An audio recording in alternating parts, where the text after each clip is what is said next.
السلام عليكم ورحمة الله. مرحبا بكم أعزائي التلاميذ والتلميذات مقبلين على اجتياز الامتحان الوطني الموحد بكالوريا لسنة 2023. في هذا الفيديو إن شاء الله غادي نشوفوا التصحيح الرسمي ديال الامتحان الوطني للدورة العادية سنة 2022 بالنسبة لمادة علوم الحياة والأرض. إذن فغادي نشوفوا في هذا الفيديو شعبة العلوم الرياضية، وبالنسبة لباقي الشعب فغادي تلقاوهم في هذا البلاي ليست. Et donc, je vais commencer premièrement par la partie 1 consacrée aux restitutions des connaissances. Mais avant de commencer, je tiens de vous inviter de s'abonner sur ma chaîne et d'activer la cloche de notification pour recevoir toutes les nouvelles publications. Donc, on va voir la première partie. Donc, répondez sur votre feuille de rédaction aux questions suivantes. Donc, pour la première question, on va donner des définitions aux variables quantitatives et caractère héréditaire quantitatif à variation continue. Donc la correction. Donc pour la variable quantitative, donc c'est un variable dont les valeurs sont exprimées par les nombres.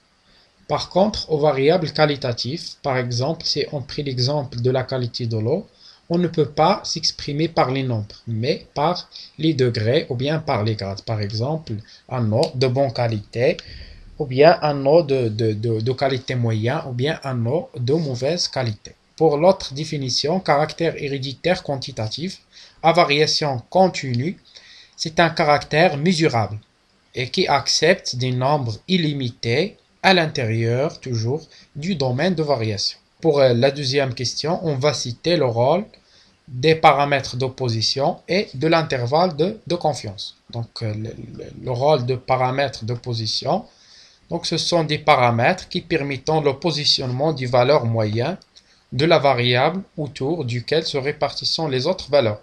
Et pour l'intervalle de confiance, donc il exprime la moyenne plus ou moins l'écart type et il indique que 68% de l'échantillon des individus sont centrés autour de la moyenne plus ou moins l'écart type.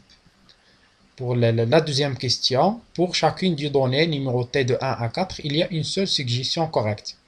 Dans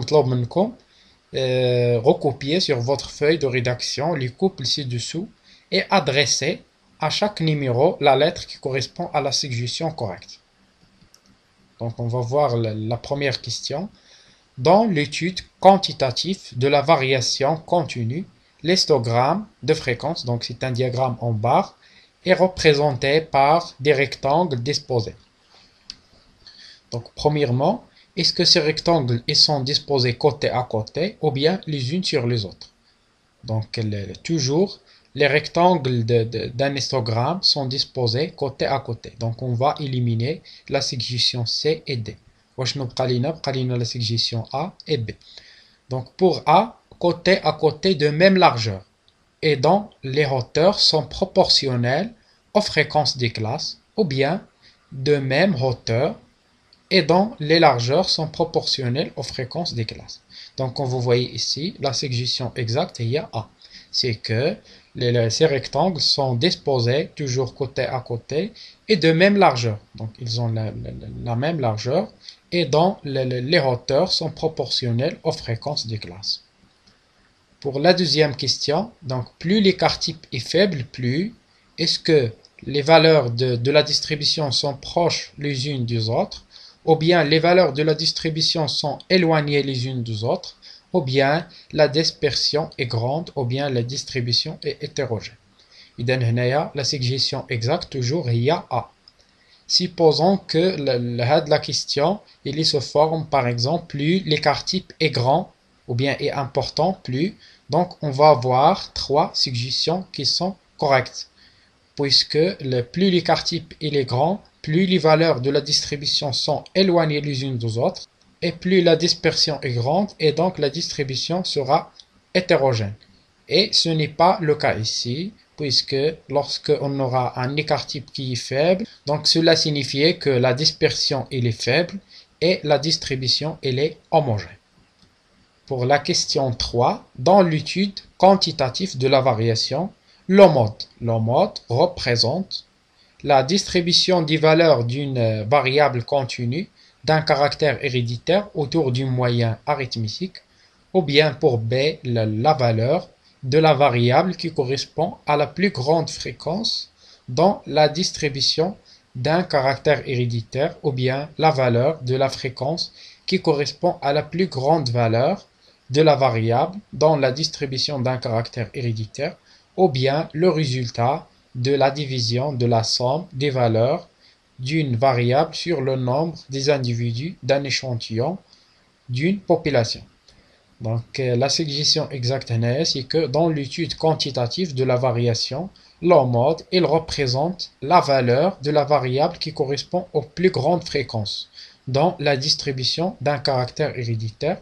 Et dans cette situation, l'échantillon il est unimodal puisqu'il est caractérisé par l'existence d'une seule pique qui correspond au mode.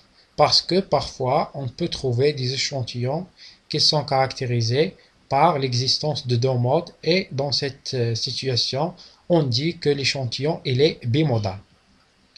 Pour la question 4, la sélection artificielle d'un caractère quantitatif est réalisée par, est-ce qu'il est réalisé par des croisements d'hybridation, ou bien croisement entre les individus des deux extrémités de la distribution, ou bien croisement entre les individus correspondant au plus grand effectif, ou bien pour des croisements entre des individus d'une extrémité de la distribution. Donc, on vous voyez ici, la suggestion exacte pour la sélection artificielle, c'est D, puisque le croisement entre des individus d'une seule extrémité de la distribution, cela veut dire que la fréquence de l'allèle concerné sera augmentée, et donc on aura une population avec des individus qui sont caractérisés par un phénotype généralement similaire.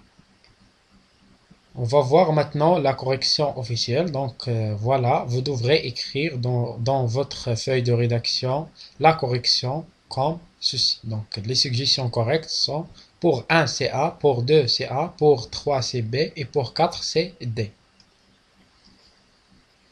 On va voir maintenant la question 3. Donc recopiez sur votre feuille de rédaction la lettre correspondant à chaque proposition parmi les propositions ci-dessous et écrivez devant chaque lettre vrai ou faux.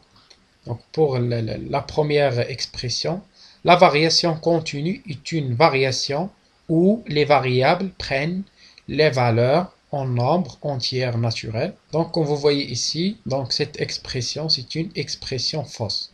Pour B, le croisement entre les individus appartenant à la même lignée pure donne une génération hétérogène. Donc la même chose, B c'est faux, parce que le croisement entre les individus qui appartenant à la même lignée pure donne une génération qui est homogène. Pour l'expression C, lors de la sélection artificielle au sein d'une population hétérogène, l'obtention d'une population homogène signifiait que la sélection est efficace. Donc, comme vous voyez ici, c'est une expression qui est logique et qui est vraie. Pour D, donc les paramètres d'opposition sont le mode, la moyenne arithmétique et la variance.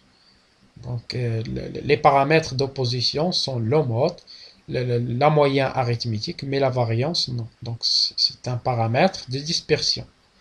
Et donc, la variance et l'écart type, ce sont deux paramètres de dispersion. Et donc, cela signifiait que l'expression D, c'est une expression fausse. Donc, voilà la correction officielle. Donc, pour A, c'est faux. Pour B, la même chose. Pour C, c'est une expression vraie. Et pour D, c'est une expression fausse. Et voilà donc, merci pour votre attention. Je vous donne un prochain rendez-vous avec la deuxième partie consacrée au raisonnement scientifique et la communication écrite et graphique. Merci, à bientôt.